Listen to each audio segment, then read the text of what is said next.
Assalamualaikum warahmatullahi wabarakatuh. Perkenalkan, nama saya Siti Ani Masruroh dari mahasiswa Unisma.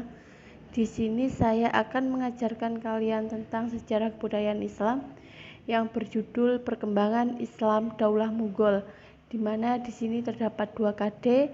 KD yang pertama 3.5 tentang mengevaluasi sejarah lahirnya Daulah Mughal, dan yang KD kedua 4.5 yaitu menilai proses berdirinya Daulah Mughal.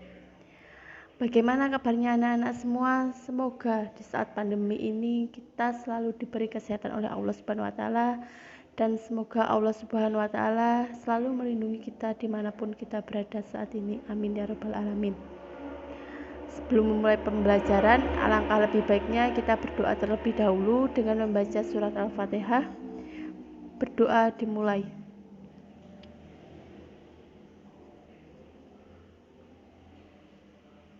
Berdoa selesai. Langsung saja kita masuk di subbab yang pertama, yaitu tentang sejarah lahirnya Daulah Mughal.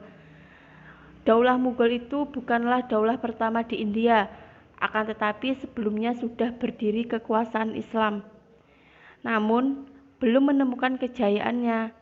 Jadi Daulah Mughal itu bisa dikatakan sebagai penerus Kesultanan Delhi yang sudah berdiri terlebih dahulu. Daulah Mughal itu sendiri dirintis oleh Zahiruddin Muhammad Babur pada tahun 1526 sampai 1530 Masehi, di mana dia adalah salah satu cucu dari Timur Leng yang ayahnya bernama Umar Mirza sebagai penguasa Farghana, di mana kepemimpinan Babur itu sudah diwariskan oleh ayahnya pada saat Babur itu masih berusia 11 tahun. Nah, Babur itu sendiri mempunyai ambisi kuat untuk menguasai Samarkand, yaitu kota terpenting di Asia Tengah pada saat itu. Nah, dalam usaha pertamanya, ia mengalami sebuah kekalahan. Akan tetapi, karena mendapatkan amunisi tambahan dari Daulah Syafawi, maka akhirnya Samarkand itu bisa dikuasai pada tahun 1494 Masehi. Nah, jadi disinilah Daulah Mughal itu memberi warna baru bagi peradaban orang-orang India yang sebelumnya identik dengan agama Hindu. Walaupun Babur itu sendiri, pendiri Mughal, bukanlah asli orang India, tapi dia adalah peletak peradaban Islam yang baru di India, yaitu strategi dan kebijakan pemerintahan Daulah Mughal, di mana di sini dalam kurun waktu kurang lebih 3,5 abad, Daulah Mughal ini dipimpin oleh beberapa sultan, yang diantaranya yaitu 1.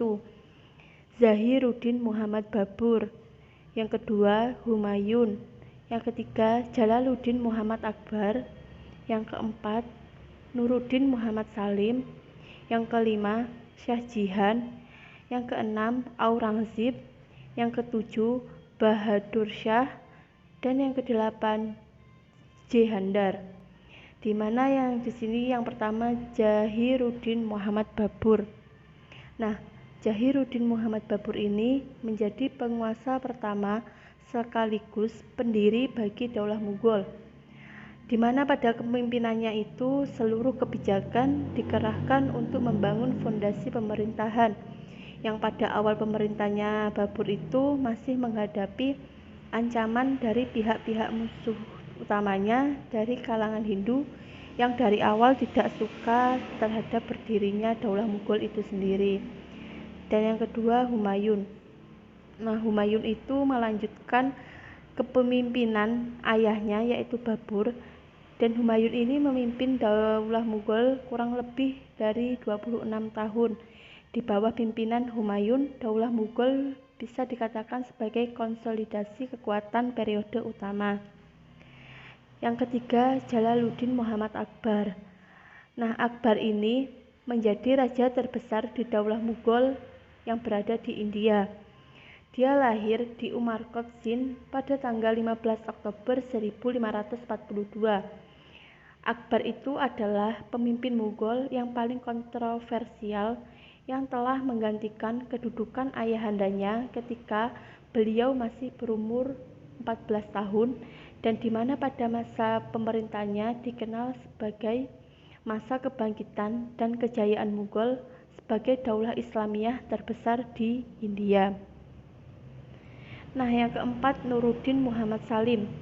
Nuruddin Muhammad Salim lebih dikenal sebagai sebutan Jahangir yang lahir pada tanggal 31 Agustus 1569 di Fatehpur Sikri, dan beliau naik tahta 8 hari setelah meninggalnya Sultan Akbar, di mana Jahangir ini berkuasa selama 22 tahun dan meninggal dalam perjalanan dari Kashmir ke Lahore dekat Sarai Sadabat di Bimber pada tahun 1627 dan jenazahnya dibawa ke Lahore dan dimakamkan di Sadarabad. Yang kelima yaitu Shah Jihan. Shah Jihan ini lahir pada tanggal 5 Januari 1592, merupakan raja kelima Daulah Mughal yang berada di India, di mana pada masa kekuasaan Shah Jihan itu Daulah Mughal mencapai puncak kejayaannya dan ia dikenal tegas dalam menindak pembesar kerajaan yang tidak jujur. Yang keenam, Aurangzeb. Aurangzeb ini naik tahta dengan menghadapi tugas yang sangat berat, kedaulatan Mughal sebagai entitas Muslim India yang nyaris hancur akibat perang saudara. Maka pada pemerintahannya dikenal sebagai masa pengembalian kedaulatan umat Islam. Pada periode ini merupakan masa konsolidasi kedua dari kerajaan Mughal sebagai sebuah kerajaan dan sebagai negeri Islam. Yang ketujuh, Bahadur Shah. Para pengganti Aurangzeb merupakan penguasa yang lemah sehingga tidak mampu mengatasi kemerosotan politik dalam negeri, sehingga para pemimpin sesudah Aurangzeb ini mengawali sebuah kemunduran dan kehancuran dari Daulah Mughal. Kemudian Bahadur Shah ini menggantikan kedudukan Aurangzeb. Yang kedelapan, Jehandar. Jehandar ini menjadi pemimpin yang paling singkat dan periodisasi kepemimpinan Mughal. Pada masa pemerintahan Shah Alam, Daulah Mughal diserang oleh pasukan Afghanistan yang dipimpin oleh Ahmad Khan Durrani, di mana kekalahan Mughal ini dari serangan yang berakibat jatuhnya Mughal ke dalam kawasan Afghan. Yang kesembilan, Bahadur Shah. Bahadur Shah, pengganti Akbar II, menentang isi perjanjian yang telah disepakati oleh ayahnya, sehingga menimbulkan konflik antara Bahadur Shah dengan pihak Inggris.